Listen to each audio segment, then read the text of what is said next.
Ndabaramukije mwese mw'izina rya Yesu Kristo, ndabahaye ikaze kandi ndabashimira gose abantu mukomeje gukurikirana intahe. Yesu Kristo abibahera umugisha, abantu muriko murapartaja hirya no hino, nukuri ndabashimiye gose. Ibinye c'est encourageant iyo umuntu iyo ariko aratamba atirorera, biratera intege. Rero ndabibashimira, muri benshi muriko murapartaja,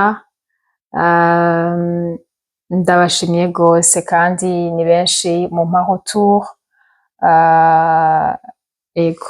Nuko rero intego nuko hari ico vyohindura, bigahindura mu buzima bw'abantu.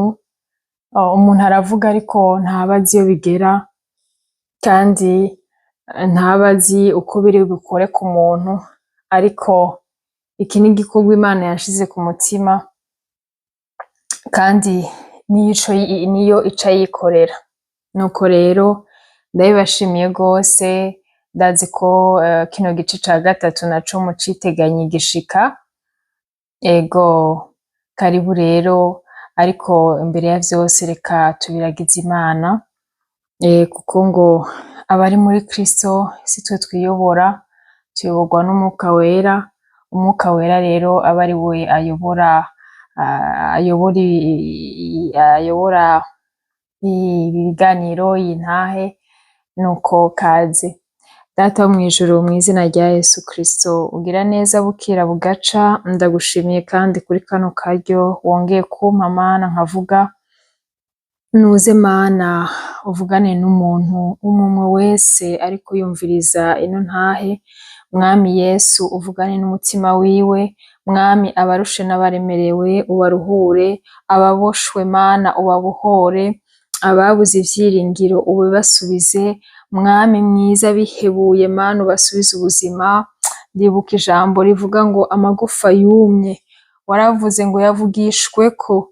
None Mwami, amagufa yumye, umuntu yoba afise amagufa yumye, umuntu yumva ko yumye, muri kano kanya Mana ndamuvugishijweko, ngo ubuzima bugaruke muri we, agira ivyizigiro Mana, yumva aboshe abohoke mw'izina rya Yesu Kristo. Umusubize ivyiringiro vy'ukubaho, kuko Mwami mwiza, haleluya, turi kumwe nawe, turi kumwe nawe turabanesha, turi kumwe nawe tugira ivyiringiro, tugira umunezero ushitse, turi kumwe nawe turabaho vyuzuye, kuko muri wewe niho hari ubuzima bwuzuye. Indirimbo yarambwiye ngo haleluya, indirimbo yarambwiye ngo ubuzima bw'ibiterwa bushize mw'ivu, ngo ubuzima bw'inyenyeri n'ibiri kw'ijuru ngo wabishize ngo mwisanzure, ngo ariko ubuzima bw'umuntu, haleluya, ngo umuntu atewe mu Mana, ngo ata Mana nta buzima. None Mwami mwiza, ndasavye ngo abantu batagufise mu mitima yabo uyu munsi Yesu bakugire mu buzima bwabo, kuko ijambo waravuze ngo ni wewe nzira, ni wewe kuri, haleluya, ngo tu es la vie, le chemin, tu es la vérité Seigneur. None ndasavye Mwami mwiza, abari urongora mpwemu yera, abari urongora ushikira ibwina w'umutima w'umuntu, ushikira ibwina umutima w'umuntu, hamwe umuntu nawe nyene adashika uhamushikire Mana. Ivyo vyasambuwe n'umwansi Satani usubire uvyubake, ni mw'izina ryawe ryera Yesu Kristo senze savye, amen, haleluya. Nuko rero nashaka kubandanya igice ca kabiri na vyarananiye ko ndakibandanya, ko mbandaniriza harya, kubera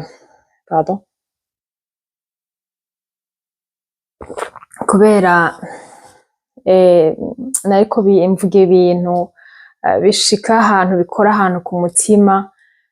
Hariho abantu nibuka bangiriye neza, bikankora ku mutima cane, nkarira, hariho igihe ndira ko mbabaye, mugabo hariho n'igihe ndira ko bindyoheye, numva bindenze nyene, hari aho bishika bigakora nkumva birandenze nkarira. Ego, nuko rero nariko ndashimira umuvyeyi Marguerite Barankitse uko yanyakiriye arandera, ndavamwo umuntu, ndabaho imisi irigirwa imbere. Nukuri Yesu ico kintu aza kimwibukireko, mu bantu bagize ico bakora mu buzima bwanje, sinoreka gushima. Kandi iyo umuntu agukoreye iciza ni vyiza yuko unagaruka ukavuga ati merci, warakoze, kuko aba yarabikoze koko, kandi biba biboneka. Nuko rero tuze dushimira abatugiriye neza, dushimira abatugiriye neza, hanyuma abatugiriye nabi nabo, abatugiriye nabi naho nzobabwira ivyo tuzobagirira. Mugumane nanje, abatugiriye nabi nabo nzobabwira ivyo tuzobagirira. Nuko rero reka tubandanye. Nari nasubiye inyuma gato nshimira umuvyeyi Marguerite, ariko uno musi rero muri iki gice ca gatatu ndashaka rero ko tubandanya ndabayagira ubuzima rero ingene bwagiye gukomeza maze gushika i Bujumbura kwa Anita Gahimbare na Edouard Nshimirimana, abavyeyi banje ndiko ndaba isaha ntanguriyeko kugira ndabe aho nza guhereza. Nuko rero abavyeyi barambereye abavyeyi, uyu mupapa arankunda nk'umupapa vyuzuye, umumama arankunda, urumva nyene muravyumva namwe, iyo myaka sinigeze mbona papa na mama, noneho mbonye rero abantu banyakira uko ndi, urumva uko ndi, n'ivyo bikomere vyose, n'ivyo urwo rudavagiro ruri muri jewe, baranyakira, bangira umwana wabo koko, babaye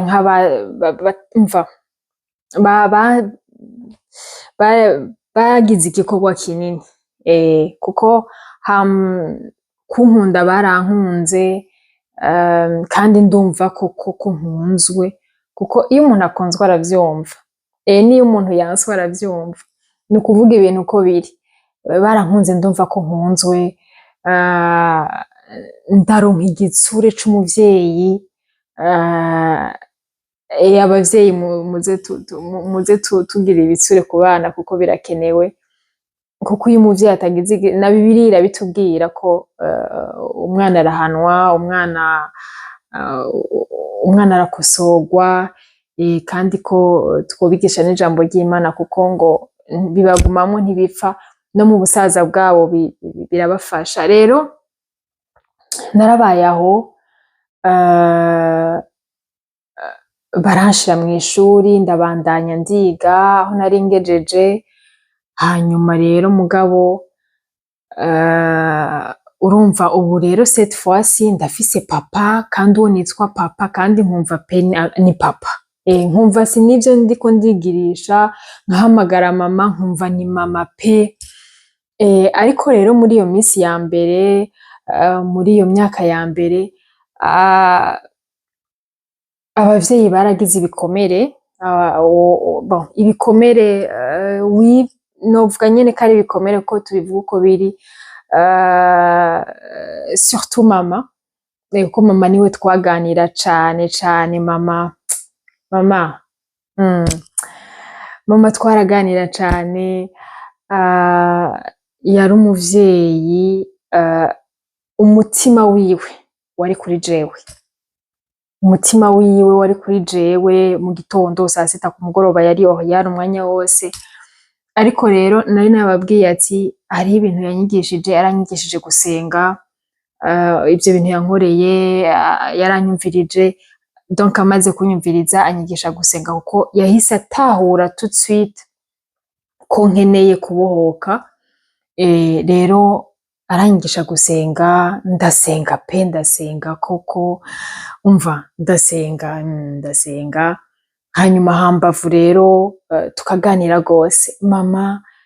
Mama n'umugenzi, sinovuga ngo yari kuko aracariho, n'ubu aracari umugenzi. Mama ambera umugenzi gose, c'était ma meilleure amie, ambera umuvyeyi, donc ambera vyose, ku buryo ntaco namuhisha, namubwira vyose.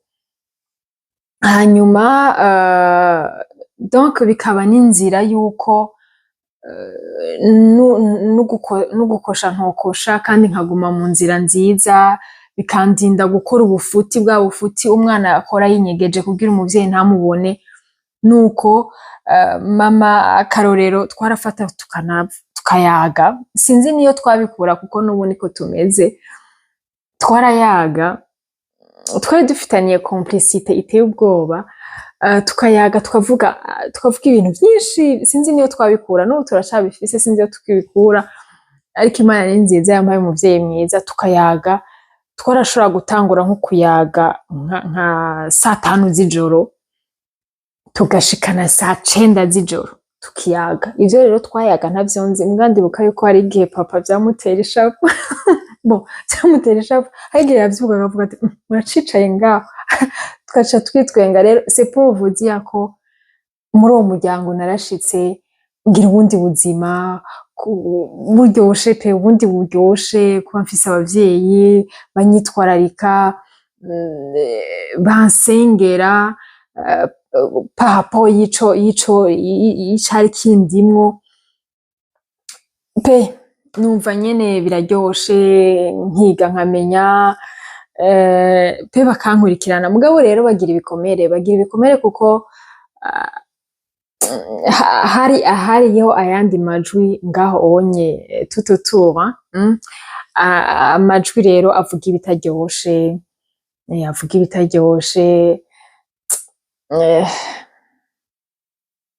bikababaza umutima wa mama. Papa ntitwabivuganye ko vyamubabaza, mugabo probablement, mugabo uwo twaganira cane mama vyaramubabaza kuko yarumva ko nanje ndi umwana wiwe, ko nanje numva ko ari mama wanje, nawe yarumva ko ndi umwana wiwe koko. Mugabo ukaca usanga amajwi yo hanze naho aje kuvuga ibitari vyo. Ba bantu urumva, kuko hariho abantu bakurebera aho nyene uri, sivyo? Kuko umuntu nyene n'umuntu uri niho akurabira. Rero mama nawe nivyo bakamukomeretsa, bakamubabaza, muga nawe bikamuha inguvu nyene, urumva vyamusaba nyene nayo ma energie menshi. Ariko nshima Imana ko mama yaratoranijwe pe n'Imana, kuko ntawe ari gushobora kundera ngo anshobore jewe, bivanye n'ico narico ico gihe ntivyari gukunda. Rero hagiye haraza amajwi menshi y'abari hafi, y'abari kure, bakavuga amajambo ataryoshe, nk'akarorero ati urafise igikorwa kinini pe. Akandi karorero ati ati uwo mwana niwamushobora, ati abandi ati uyo, ati ati ntaco ufise pe, ati ntaco ufise, ati uyo azoheza nka nyina, abana bavutse muri ubwo buryo baheza nka ba nyina. Mu yandi majambo uriko uta umwanya w'ubusa, kuko urumva hariho abantu baza bakagushirako agapoint, akaburungu, ana kwandika ikintu ugashiraho agapoint. Hariho rero abantu baza bakakwandika bakabashiraho agapoint, mbwa nshima Imana yo mwijuru ko yo ntishirako point, irashirako aka virgule. Kandi nshima Imana ko uko abantu batubona siko Imana itubona. Imana yoyo uno musi urashobora kuba uri iki kidashobotse, ariko Imana ikakubona nk'umukozi wayo mu myaka 30. Ni Imana nyene, ntikora nk'abantu. Rero twagiye turaba muri ivyo bikomere, nanje rero nkavyumva bikambabaza. eh, hariho nyene hari bingora kuvuga, mugabo narahabaye ndahabaho neza. Mwombaza ati none ico gihe cose wa mama wawe gute? Mama urumva yasigaye Ruyigi, asigara muri ya nzu, asigara muri bwa buzima bwiwe, n'ukuri sinasubiye kumukurikirana kuko sinasubiye kumukurikirana pe.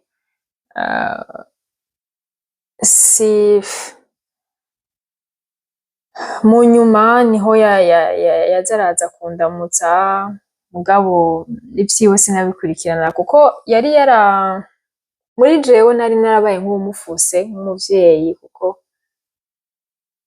yari yaranteye umubabaro mwinshi ku buryo plus ari kure yanje ahubwo myose uko ari kure yanje niko numva jewe ari sawa, ariko ari hafi naca ngira igihumura muri jewe. Ariko rero narahabaye muri uwo muryango, ndiga, mugabo rero hari ibintu vyambako, mugaho hose nkasenga gose gose gose, muga nkaba ndi consciente yuko hariho mboshwe kandi cane, kuko hejuru y'ivyo urya murozi yankoreye, hariho umuntu kare yambajije, umugenzi wanje yambajije ngo mbega ngo ko watubwiye ko ngo yari umurozi, umugabo ngo akaba ari umutailleur, none ngo umutailleur ngo arashaka kuba umurozi? Vyarengeje kuko uburozi urumva yaciye ambwira ati je nibaza yuko umurozi ari wa wundi ari muri akazu ka nyakatsi kuriya asa nabi yagize iki, ati nibaza umurozi ko ari uyo, ati sinari nzi yuko umurozi ashobora kuba. Namubwiye ati oui, umurozi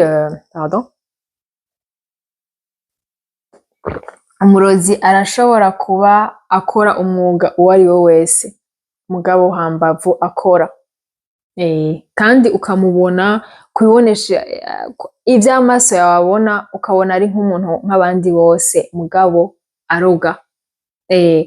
Ahubwo we wanambajije ico kibazo, ngenda ndaguhe n'akarorero, mpise ndavyibuka ikintu cambayeko nkiri muto nyene nkibana na mama muri iriya myaka.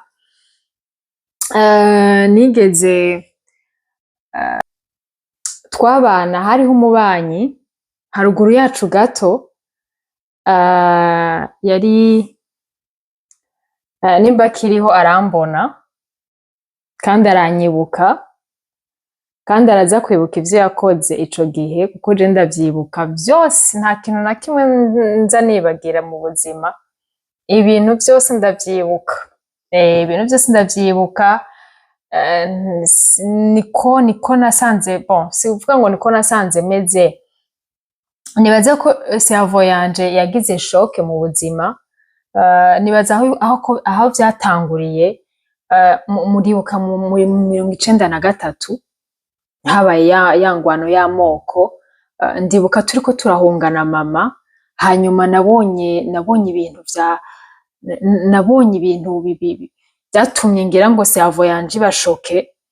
Nari mfise imyaka 3 ico gihe, rero nibaza yuko ico gihe mbonye ivyo bintu, mbonye ibiziga iki, nkabona ibintu biteye ubwoba, ico gihe rero cerveau yanje yaciye, nimba yabaye iki ntavyonzi, mugabo ikintu cose cabaye inyuma y'imyaka 3 ndacibuka. Mpora ntangazwa, hariho abantu ushaka kubaza ati wewe ikintu ufise nk'imyaka 7, hari nta kintu woba wibuka? Akakubwira ati wapi vraiment ntavyo nibuka. rero jewe kuva ico gihe siyavu yanje nta kintu kuva ico gihe nta kintu kimba ko ngo ndacibagire. Ndi wa muntu dushobora no guhura uyu munsi wambaye nk'ishati yera n'ipantaro yirabura canke ikirato ca rouge canke iki canke akaelema wewe utanibuka, tugasubira guhura nk'imyaka 10 inyuma nkakubwira ati ndakwibuka twahuriye aha vyari bimeze uko. Ndafise rero uko kuntu nca nibuka ibintu vyose n'amajambo nkayanregistra ati twavuganye uku nuku nuku nuku. Rero uwo mudamu yari umubanyi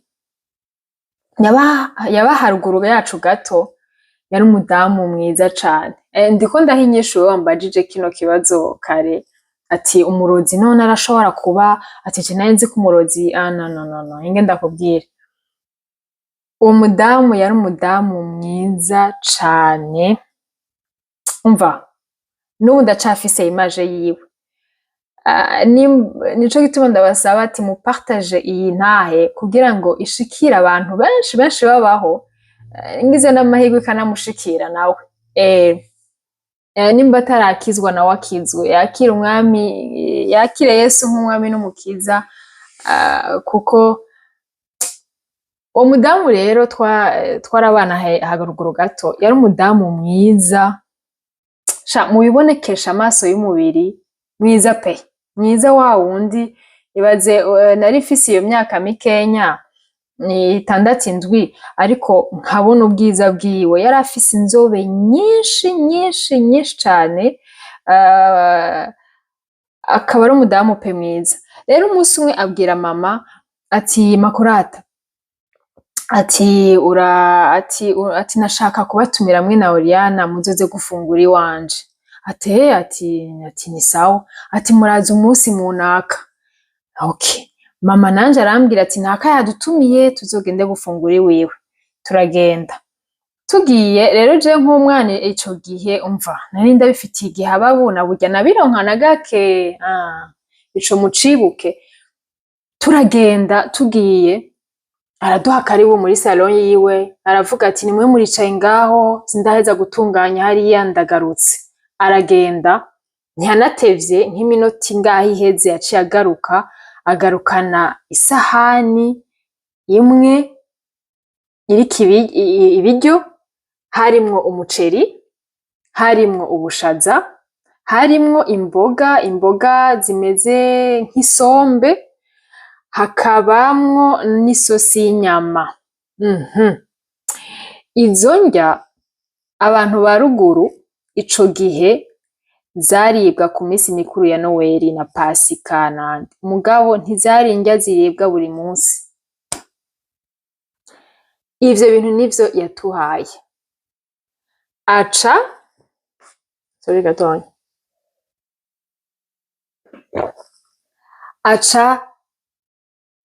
asubira mu kigo, atubwira ngo nimwe muragize gatonya ngo ndagarutse, ngo hari utwo ntaraheza gutunganya. Nanje n'inzara n'akantu mwabantu mwe, umva nabiguyemwo n'igihababu cinshi. Harya ngiye gufata ikiyiko nyene ngo nyore, ngo harya ngeze ngaha mama fatira ikiyiko ngaha, aca ambwira ngo aca depoza ca kiyiko mw'isahani, aca afata aranyereka, yaciye afata arazura, ni ukuvuga hagati y'isombe n'ubushaza, mwibuke hatangura umuceri, hagasubira ubushaza, hagasubira imboga, hagasubira inyama. Hagati rero y'ubushaza n'izo sombe yari yahashize ubwo burozi. Ubwo burozi rero nibutse ingene bwasa nk'amantuzenya, nk'umwanda mukuru w'inkoko yoba yaravanzemwo n'ibintu ashiramo. Bigenze gutyo mama arambwira ati reka tumubwire yuko urwaye mu nda, dutashe bidakunze kugifungura, ca tugenda uko. Rero sinzi mu nyuma ngira yasigaye aribaza ati bwa burozi burabafashe, umva ahubwo nafatishije. Rero we wambajije ikibazo uyu munsi ati umurozi none ntivyanditse ngaha ica mbere, ica kabiri ntazobikubwira, ameze nk'uwundi muntu wese, arashobora kuba ari umwigisha, arashobora kuba ari akora n'umuntu nkawe, yambaye nkawe, mugabo akora ivyo bintu. Nico gituma harya navuze ati yari umutayeri. Abantu muzi ngaho mu Ruyigi murabona ngaho imbere y'Abarabu hariho ibombo, kera bon niho ryari riri, sinzi ko ariho rikiri n'ubu. Aho harigeze kuba isoko kera, mugabo bararikuyeho ubunye ryagiye ahandi. Aho rero niho twagenda kuvoma. Aho ngiye kuhavoma naramubona ariko arasonera hariya. Rero hari igihe rero yandaba cane akantwengera nk'ukumenga hari ico nziko. Nanje rero mu bwana bwanje sintahura igituma ariko arandaba gutyo, sintahura igituma ariko arantwengera. Mbwa rero mu nyuma wa mukecuru twabana amaze kubwira mama ati hariho umuntu yamaza mwijoro agatora Oriana akamugirira ibintu bitari ivyo, niho naciye ndabitahura, ndabihuza na kwa kuntu yahora ndaba kenshi akantwengera simenye igituma. Ndibuka ko hariho n'igihe nariko ndatambuka ahantu mu kayira jenyene basha hepfo gato y'umuhira, ca tubomanirayo muri ako kayira. Ndiko ndatambuka kurya nza mbona ari hariya araje basha, narirutse. Aca arandaba aca arantwengera nk'uko umenga ambwiye ngo ati uwe ndagufise deja, ndagufise, nta wiruka ujahe, ndagufise. Ndababara. Ariko rero kwishura ico kibazo wambajije kare ntivyahise biza, biciye biza ubunyene. Umurozi ntivyanditse, ntivyanditse. Ariko Yesu ari ku ngoma, aza atuneshereza, aho abantu badushizeko ubu burungu, badushizeho ubupwa, Yesu aza atushiriraho akavirgule, kuko we ntabona justice, abona kure. Rero kuri abo bavyeyi narahabaye, mbaho nguwe neza pe. Ayo majambo avugwa ndibuka yuko hariho n'akandi kantu kambayeko,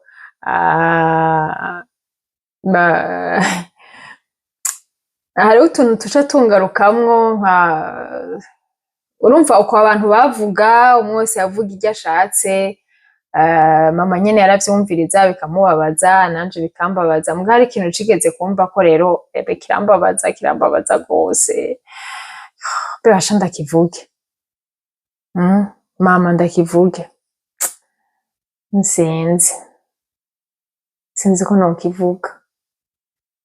Ariko nshatse kuvuga yuko nyene umuntu ntiyovuga vyose, kandi hari ivyavuzwe vyatubabaje, mugabo vyaraheze. Rero nabayeho ngaho ico kintu mbona hari ibintu bimbako. Aha rero niho ngoma ndababwire zangaruka, izo ngaruka, kuko murabona titre handitse ko umurozi, ico umurozi yangize.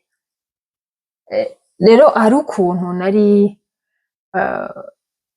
mwibuke ko mama yari yaranyigishije gusenga, kandi narasenga cane pe, kandi Imana ikanyishura. Umva, Imana ikanyishura, mugabo nagera kuyisaba ngo imbohore ntibikore. Umunsi umwe rero hoho naranashavuye, ndabwira Imana ati umva, nagusavye kenshi kumbohora, ntiwambohoye, ubu rero ndabihevye, sinzosubira. Mugabo Imana ikorera kw'isaha yayo, ntiyihutagiza, hari ico igamije. Rero naragiye mbaye aho hantu mu muryango, nkabona ibintu bitanguye kumbako, kuko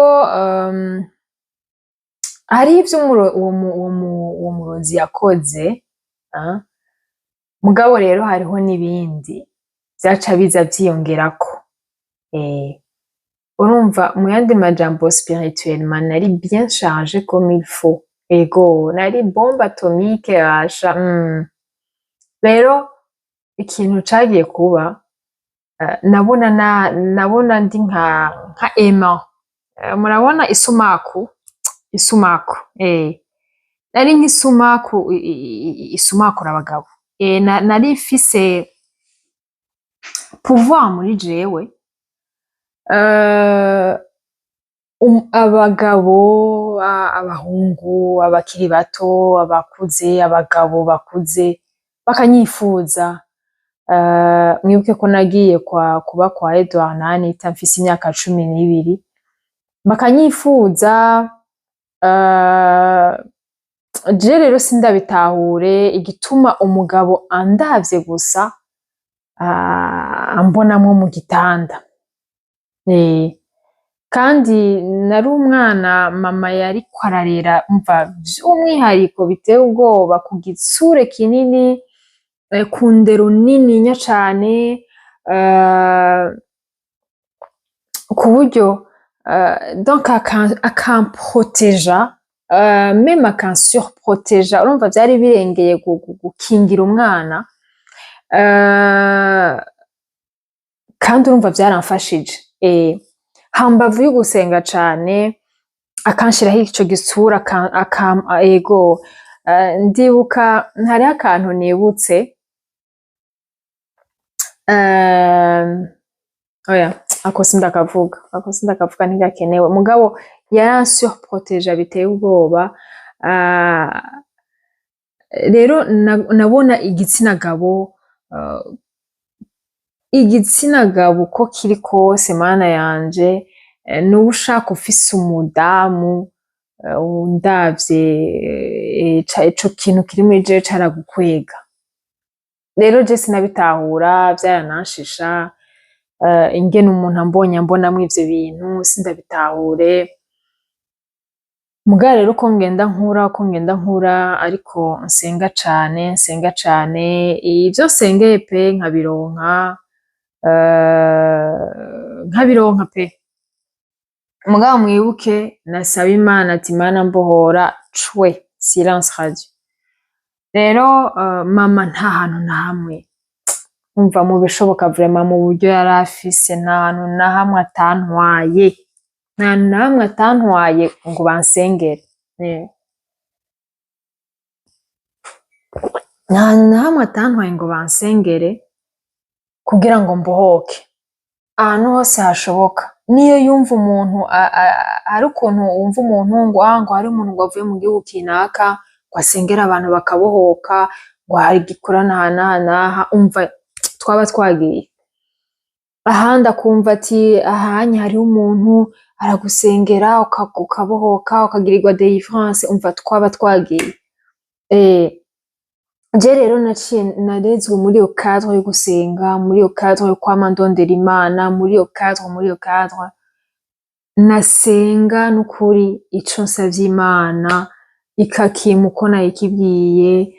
Mugabo kuri ico kintu co kubohoka ndarindira, ndateba ndaruha, ndateba ndashavurira Imana, ndayibaza ati kubera iki none utabikora, kubera iki.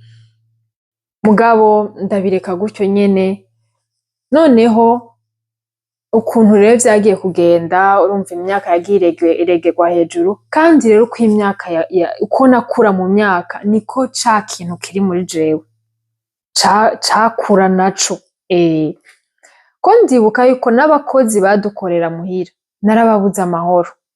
Abakozi bakora mu nzu nabo baba bari abahungu bakabura amahoro kubera jewe. N'ivyo bintu sindabitahure kubera ko bimeze gutyo. Uri umugabo aje kuturamutsa, kurya kuntu mubona baje kubaramutsa muri famille, ukabona hari ukuntu ndavuga ati ni kubera iki. Mugabo nyene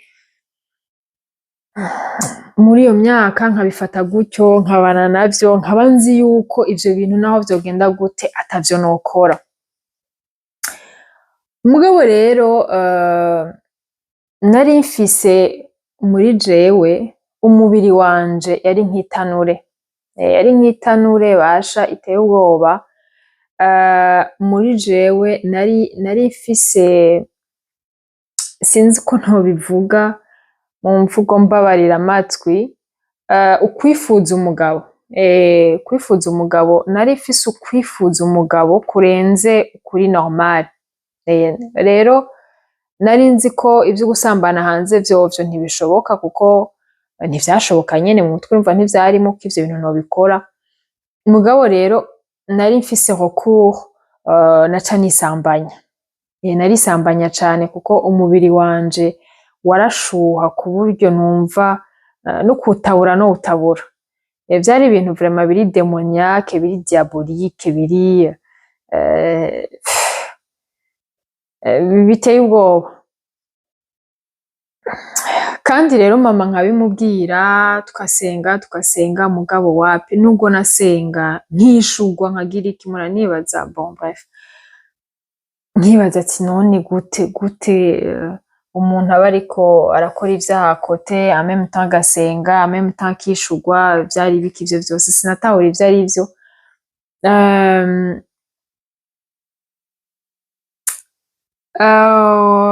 Ukuntu rero vyagiye kugenda, umunsi umwe mama arantwara ahantu, aravuga ati hariho umudamu bandangiye, ati uwo mudamu arashobora kugufasha ku kibazo cawe ufise, ati tugende. Umudamu rero nshitse,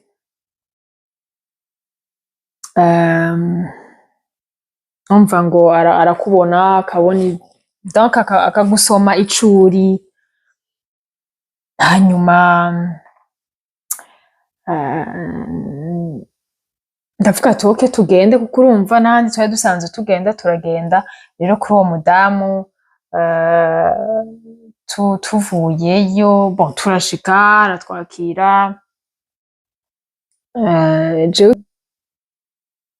mugaca arambwira ati sohoka, dusigarane na mama tuvugane. Rero basigara baravugana na mama, hanyuma rero mu nyuma mugabo mama ntiyambwira ivyo bavuganye. Mu nyuma rero niho nagiye kuvyumva ivyo bavuganye. Uwo mudamu arabwira mama ati urya mwana ufise, ati ni nk'ikara rishushe riturira riri mu mpuzu, ati rizoguturira, ati kandi urya mwana azogutwara umugabo. Ivyo bintu rero navyumvise atari mama bimbwiye, ari uwundi muntu mama yabibwiye. Numva rero binkoze ahantu, vyankoze ahantu basha emwe hababaza,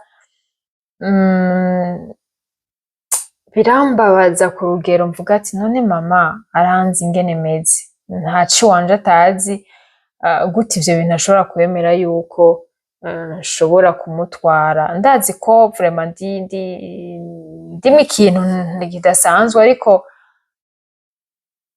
narakunda abavyeyi banje ku rugezo ntumva yuko nta kintu nobakorera peco bababaza. Ariko rero le fait yuko nabonye nyene mama umenga aravyemeye, gute mama ashobora kwemera ko jewe nomutwara umugabo, gute, nkumva nyene mu bwenge ntibikwira. Mugabo mpora nibaza ati nico kintu cari muri jewe cariko kirarondera voie de sortie, kuko urumva mu nyuma nivyo vyabaye effectivement. Donc naciye ntangura kwihobera, ntangura en fait kumva ko mama yemeye ivyo bintu mu mutima, ndavuga ati gute vraiment avyemera, naho nogira ubusazi bungana gute. Sinibaze ko gushimira abavyeyi bandeze banyakiriye ari uko noryamana na papa quand même. Noneho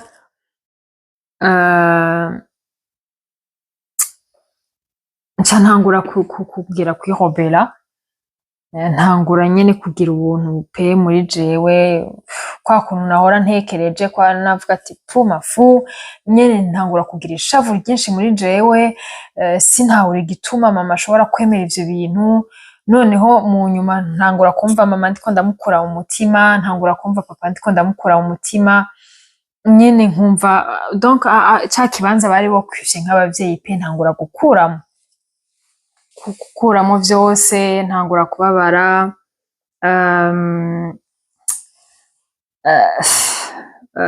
abavyeyi bashaka ko mba gutya je nkaca ngira le contraire, donc dutangura bras de fer. Noneho rero uko iminsi igenda iraba, muga rero ivyo bintu vyaje mu nyuma, aho hantu ndababwira ati nari mfise pouvoir muri jewe ku gitsina gabo, nushaka urinde pe ico kintu caragukwega ku buryo budasanzwe.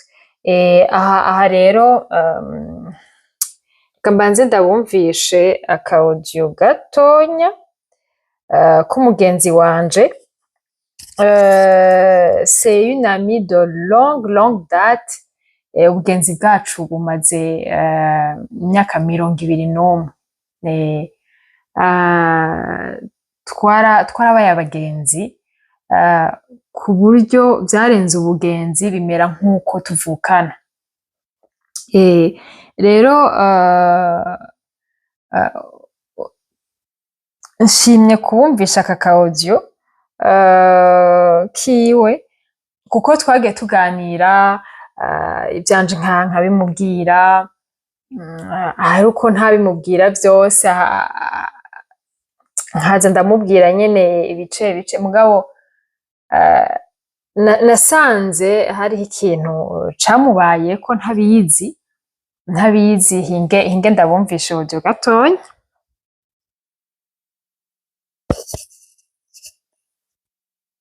Shalom, jewe ndi umugenzi wa Oriane. Ubugenzi bwa Oriane tumaranye imyaka myinshi turi abagenzi, imyaka irenga 20. Nashaka kugira une petite intervention kuri aho hantu ageze mu ntahe yiwe. Jewe tukurana, Oriane nabona afise beaucoup de succès ku gitsina gabo, hama nanje nk'umugenzi yaramwegereye nkagira beaucoup de complexe, nkibaza ico jewe noba mbuze. Mugabo après Oriane niwe yansigurira neza, niho nagiye gutahura impwemu mbi yari muboshe. Nize nashaka kubapartaja, mugire ibihe vyiza. Ugire ibihe vyiza nawe. Urumva nawe yaragize ikibazo kuko twari abagenzi ntitwavana, akabona je mfise iyo success ku bahungu, nawe wapi ntawumubaza, akibaza ati none jewe ndi mubi. Urumva atangura kudevelopa iyo, atangura kugira ama complexe d'infériorité, akibaza ati none jewe nigiki ntafise Oriane afise. Ahubwo rero mu nyuma hoho rero yaciye atangura kubona ndi mwiza, alors que je muri ico gihe nabona ndi umuntu usanzwe cane, n'ukuri ndabayeretse ifoto y'ingene nasa, n'ukuri vraiment ari umuntu asanzwe gose ari ngaho, je ndi umuntu nsanzwe. Ubwo bwiza abantu bambonamwo nta bwiza pe nari mfise, bwari ubwiza bw'ibidayimoni nyene, kuko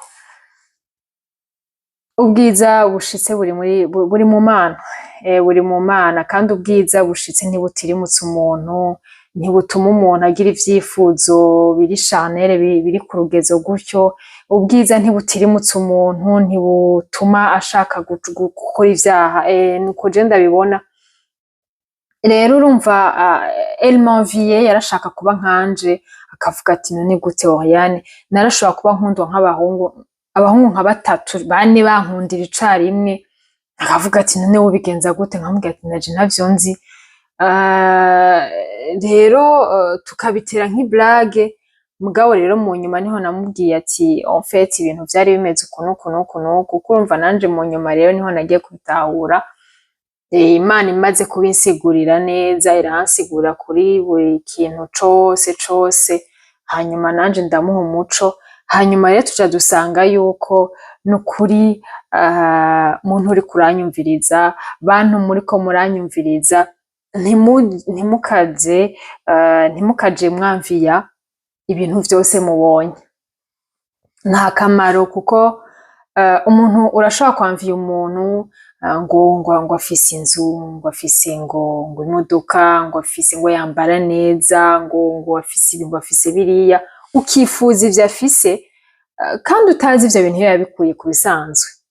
Simvuze yuko ibintu vyose biva mu bishetani, simvuze ko ibiki, mugabo faites attention, il faut pas kwamviya umuntu ngo ni kubera ngo afise ngo amasuccès ngo mu bahungu, ngo agize iki. Urumva nyene ni koko muri abayabaga, muri abakobwa gutyo, uba wibaza nyene, uribaza ibibazo, urumva ntivyobura, mugabo urumva je ngahanye nahakuye icigwa ko personnellement sinshobora kwamviya umuntu ngo afise ngo ibi ngo nuba ushaka ufise ibiguruka, amen, pour toi amen, mugabo ntibize gukoroga mu mutima wanje ngo ndari ntasinziriye ngo nanje ngushaka imodoka nk'irya, oya naka irya modoka sinzi uko yayironse, ashobora kuba yanayironse biciye mu nzira zitari nziza, none nanje ntegerezwa guca muri izo nzira kugira ndayironke. Umuntu arashobora kuba yambaye ibintu by'ibihanika bizimvye bigize iki, nawe ukibaye ukashaka kwambara nka naka kugira ngo babone ngo, ariko ivyo yambara ayo mahera urazi yava. Donc rero ntituze twamviye abantu ngo peni, dutekane mu mitima, dutekane, ivyiza n'ibitekanye imitima, ivyiza nibigutekanya, si biza bikurahura umutima, si biza bikubuza amahoro, si biza bikubuza kuryama. Rero nari nashimye ko mwumviriza kano kantu, kuko hariho umuntu ashobora kuvuga ibintu ukavuga ati ivyo bintu none ko ivyo bintu birabaho, kuko hariho nk'abantu jewe bazi ngo ka Oriane, niyo bariko baravuga bavuga ngo ka Oriane, birantwenza kuko urumva bazi ka Oriane gatekereje, ka Oriane kunamye,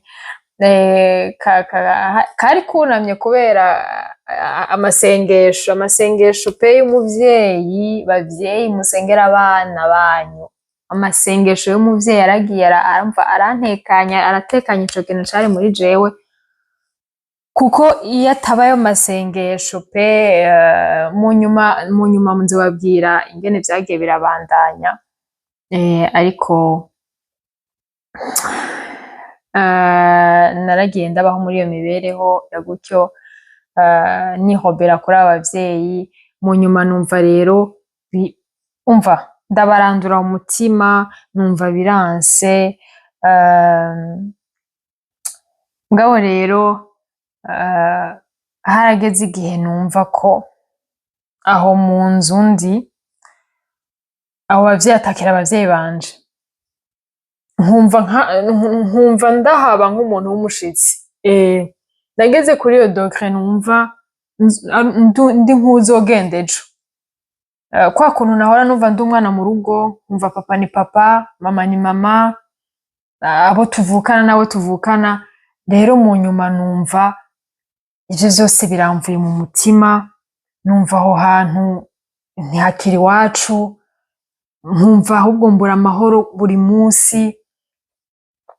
Rero mama ntitwaba tugihuza na gato, ntitwaba tugihuza na gato ku kintu carico cose.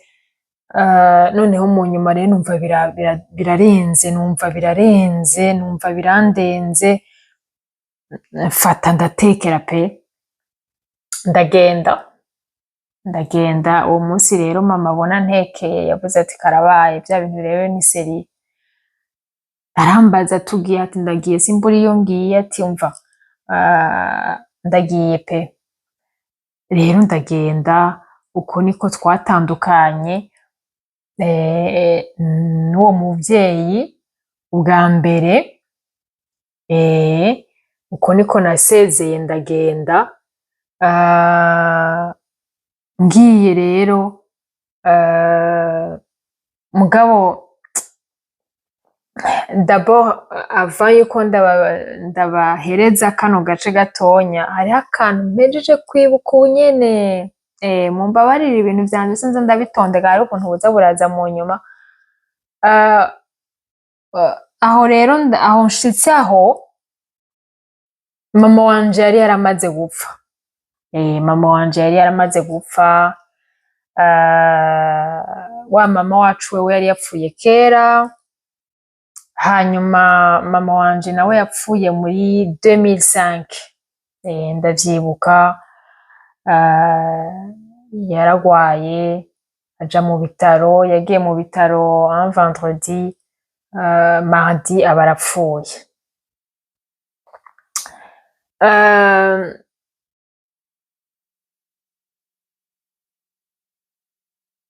ahantu ngomba mvuge kuri kano kantu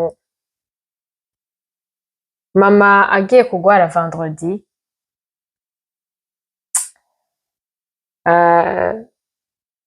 ndibuka yuko nagiye kumuraba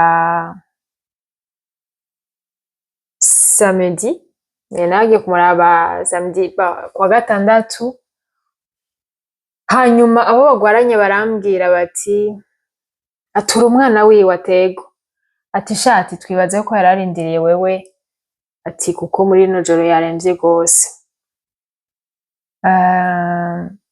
nsanga araremvye mugabo turayaga gato ndamubwira nti kuko nari nzi agahinda afise mu mutima kuko ubwo nari namaze gukura hari ibintu nagiye ndahuza ndabona ko ivyo mama vyose yoba yarankoreye nawe yari afise ibikomere yari yarahuye n'ubuzima bwiwe bwa vyanse hanyuma rero umuntu atanga ico afise noneho ndibuka ko ico gihe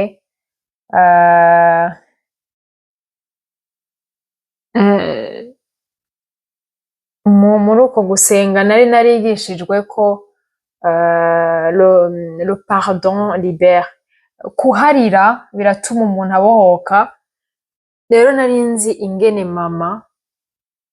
mama ababaye ku mutima afise agahinda kenshi kandi narumva mu mutima pe nari mfise ikintu kinyemeza ko mama agomba apfe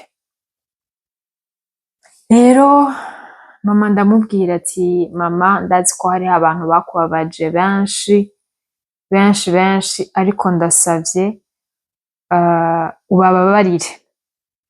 ubababarire urabona ko ugiye gupfa urabona ko ubuzima bwawe hano kw'isi burangiye ico gihe namubwira ivyo nari mfise imyaka 15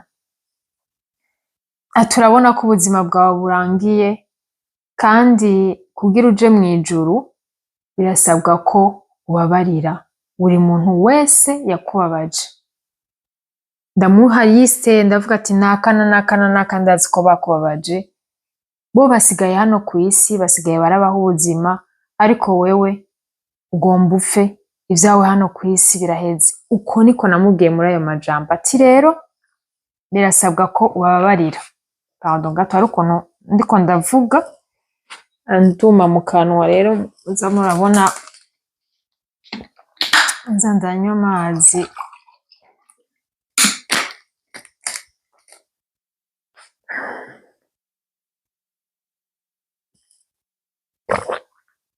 ati birakenewe ko ubaharira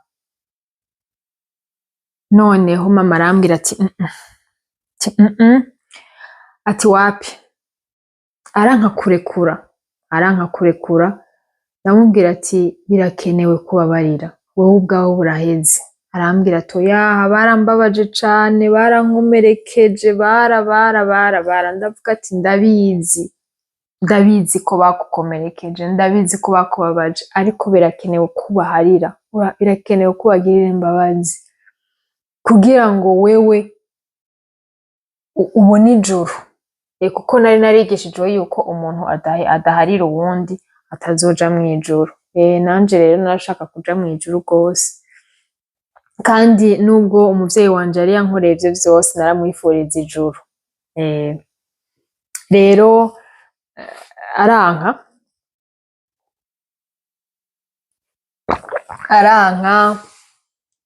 ndamubwira ati nta kundi. Ndibuka ko naciye ndamuririmbira akaririmbo, hanyuma ndamufasha ivyo ansavye, hanyuma hageze ku kagoroba ndataha.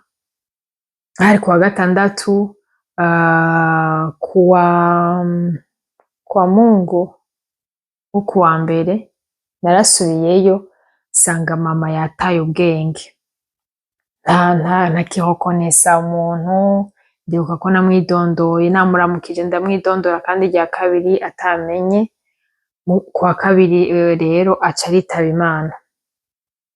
Ego, aha rero ico gihe mama yaba i Bujumbura, ico gihe yapfa, yari yaravuye ruguru, yari yaragurishije utwiwe twose aramanuka. Amanutse rero nukuri yamanutse adafise ahaba, kuko yavuye ruguru asa nk'umuntu yomotse, asa nk'umuntu nyene w'umusazi mu mutwe, asa nk'umuntu nyene yitaye. Aza i Bujumbura aba novuga ngo mayibobo, umusanzabri, kuko hariho umuvyeyi yamuciyeko amucako aryamye mu nzira, aramubaza ati amakuru gute, ati wewe gute, gutya na gutya. Uwo muvyeyi niwe yaciye amuha indaro, barabana amutunga nk'uwundi muntu wese.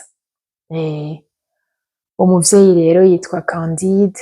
Candide nawe sinshobora kureka kukuvuga, kuko nawe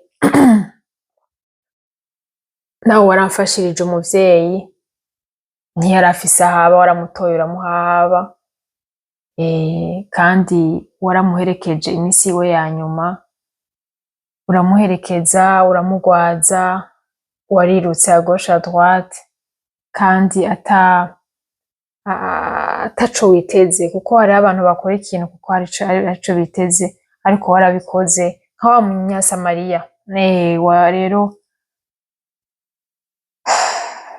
Imana iguha umugisha mwinshi, nawe ndagushimiye imbere y'aba bantu benshi bariko bararaba ino ntahe.